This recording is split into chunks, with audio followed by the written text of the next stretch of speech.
Good morning mga ka-adventure. So ayan guys, napakagandang view dito sa tabing dagat. Ayan. So nasa tabi tayo ng bundok. So habang tayo naglalakad guys, ito meron tayo nakitang isda. Pero buhay pa. Buhay pa to, buhay. Buhay pa. Oh, yun nga, lumulundag. So ito guys, ilalagay natin siya sa tubig.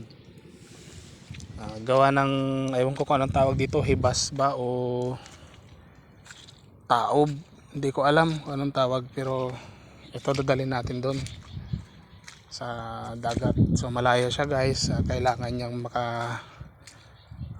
maka-recover.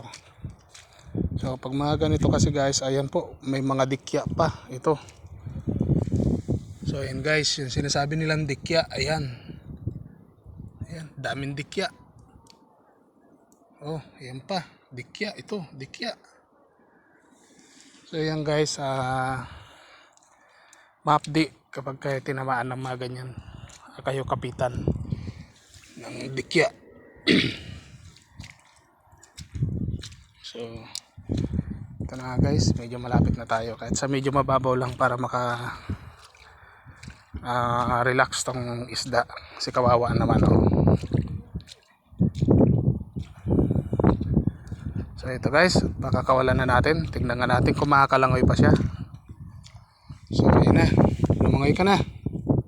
Langoy, ayun. So guys, nakalangoy siya. Yan, o yun na nga, yun na.